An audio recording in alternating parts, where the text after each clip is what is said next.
The serious issues raised by the FISA memo and the missing texts aren't confined to the FBI and the Justice Department. There is now a real question about the overall integrity of the special counsel's probe in the Russia investigation as a whole. Let's discuss this now with attorney Harmeet Dhillon in San Francisco. She's a national committee woman of the Republican National Committee for California. And here in studio is former Deputy Independent Counsel Saul Weisenberg, the man who conducted the grand jury questioning of former President Bill Clinton. We're going to get into the possible questioning of Donald Trump in the coming weeks as well. Let's start with you, Harmeet, on this. Well, you now know the facts. We have missing texts covering a period of critical 5 months when Michael Flynn was questioned up to the day that Comey was actually appointed as, Mueller was appointed as special counsel. What does this say to you? Just innocent mistakes, updating problems with the software? I mean, what's going on? Yeah, I would say that in a vacuum, you might believe that the software updating at the FBI was flawed and didn't capture some of these things.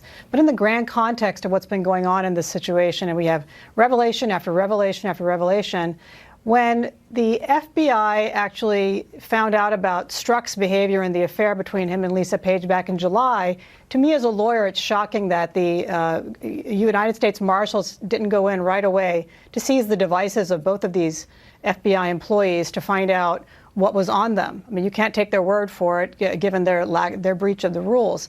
So even in a civil case where there is some evidence missing or something like this happens, you go in and you get a warrant and you get a subpoena in this case, and you take the hard drives or you take the phones and you forensically examine them. So it's shocking to me that today the Attorney General comes out and says, we're going to look into this. Who's been watching the shop over the last 6 months, and why wasn't that done back in July? So that's one thing that concerns me. And then, of course, you've got the memo and the troubling revelations about FISA. I mean, to me, no way. I have a very hard time believing that it's a coincidence. I don't believe it. Saul. Oh, I think it's very unlikely that it's a coincidence. And I mean, you guys are both really smart people, and you're hedging. This is obviously not a coincidence. These are 5 months. Two people negative on Trump, wanted to kill him off. They wanted an insurance policy. The idea that in any way, shape, or form, there's a .000. This is like OJ's innocent. I'm sorry, but this is ridiculous. Well, there look, is no way this is an updating glitch. This is ridiculous. Here's the key. You guys are being way too judicious on this. I'm sorry. Well, we don't know for sure, and you don't know for sure. But here's the key. Here's the key. I'd bet a lot of money on it. I'm actually going to agree with you on this if you let me, but here's the key. The FBI was asked, is this just for this case, this glitch? Yeah. Or is it other people's phones and other cases, and they refused to comment? That's a really simple question. Did this happen with other phones and in other cases? And by the way, if it happened in other cases, there's a real Brady problem. You know, in criminal cases, you've got to turn this stuff over. You've got to turn exculpatory information over. Well, so that's an easy question the FBI should be able to answer. They need to decide whether they're the Federal Bureau of Investigation or the Fan Belt Inspectors. And they need to do it quickly. So they said in December, mid-December, that they told the committee they had turned over all texts. Like, you know, document production, I've done them, you've done them. It's really thorough. There are computer programs that actually mark the documents that you have to separate out, ones that are privileged, ones that aren't.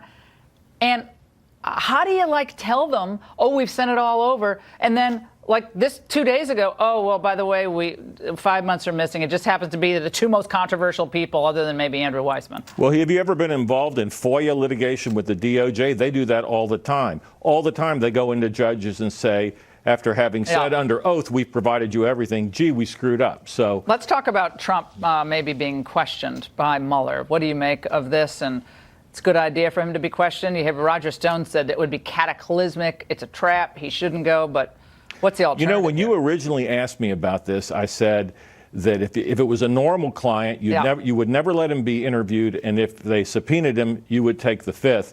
And I told you, I assume Trump doesn't want to take the liability, political liability of taking the fifth. But I actually think if anybody could pull it off, it would be President Trump. And it would be a white-collar defense lawyer's dream for President Trump to say, basically, ladies and gentlemen, the Fifth Amendment protects the innocent as well as the guilty against artful questions from a sophisticated prosecutor.